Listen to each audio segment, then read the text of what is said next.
So hello and welcome. So today we are continuing our journey in the global internal audit standards learning, and right now we are in principle 3, demonstrate competency, and domain 2, which is part of the domain 2 of ethics and professionalism. Right now we are covering standard 3.1, competency. Just to give you a snapshot, this domain 2 is having 5 principles, and the third principle, which we are in the process, demonstrate integrity, is having two standards. The first standard, which we are covering right now, is demonstrate competency, and the 3.2 is about continuing professional development. So let's start with some interesting questions, and then in the process of this video, we'll get responses to those questions. What internal auditors should do to fulfill their responsibilities? What requires to demonstrate competency? Why assessment of competency gap is important? What collective competencies needs to be assessed? And what is knowledge base of competencies? So the basic requirement of the standard is that the internal auditors apply the knowledge, skills, and abilities. The internal auditors should develop and apply the knowledge, skill, and abilities to provide internal audit services, to fulfill their roles and responsibilities successfully, and to improve effectiveness and quality of service. And they can do this by improving themselves by professional development. So what is the non-negotiable prerequisite here? The engagement prerequisite is that internal auditors must engage only in services for which they have or can attain the necessary competencies. This is called due professional care as well. The universal baseline is that regardless of the specialty, all internal auditors are required to possess or develop knowledge of the internal auditing standards, global internal auditing standards, and build their understanding in the internal audit. And as well as the prerequisite is for any engagement, you need to have the required competency. You need to disclose, you need to build that competency before you proceed with the engagement. So what responsibility model we understand from this standard? So responsibility is for the individual auditor and the responsibility of the chief audit executive. For the internal auditor, focus should be continuous development and improvement. So each auditor must develop and apply on a frequent basis the necessary competencies to fulfill their specific professional responsibilities. For example, if you are working in IT audit, you need to know and understand the new trends, the new technologies, the new methods of doing an audit, and what are the key risk areas evolving and developing across the globe, to understand how you will be planning your audits, how you'll be executing your audits, and this should be based on your assessment of the future domains, the future risk, the future developments, which will help you in understanding and addressing the right area.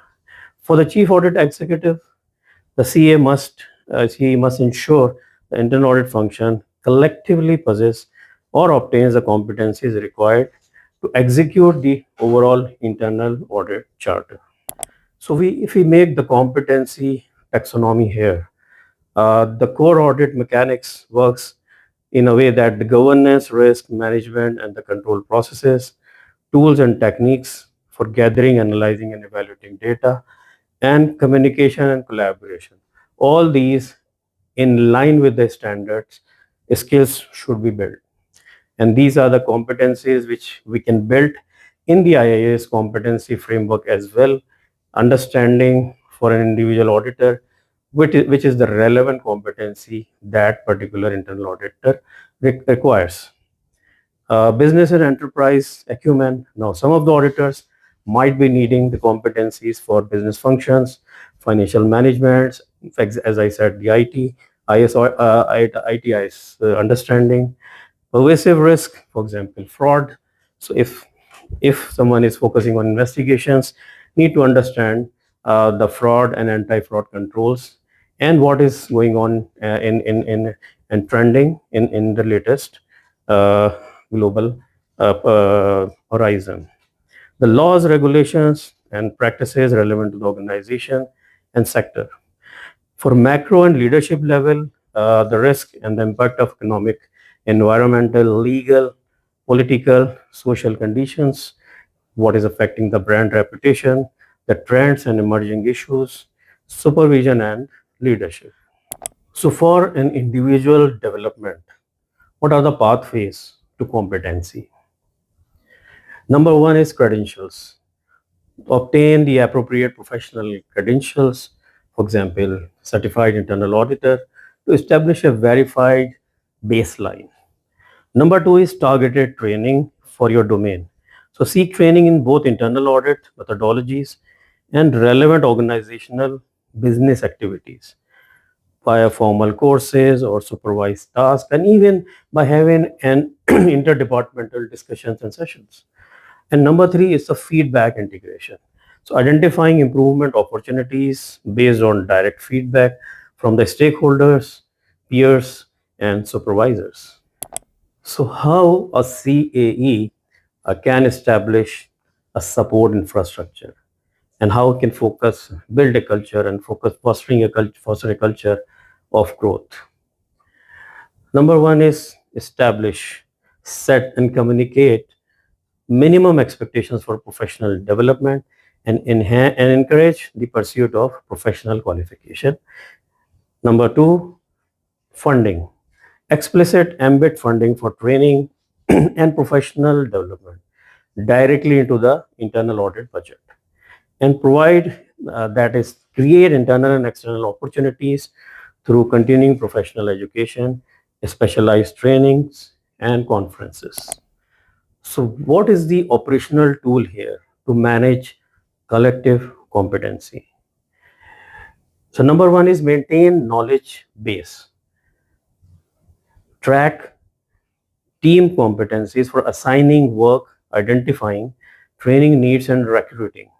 As I said, the competency framework of IIA can be used and can be very useful in overall documenting this. The number two is appraise performance.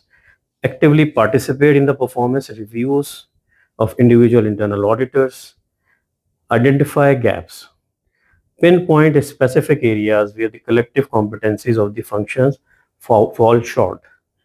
And number four, invest and encourage. Deploy targeted trainings, foster intellectual curiosity to close identified performance gaps.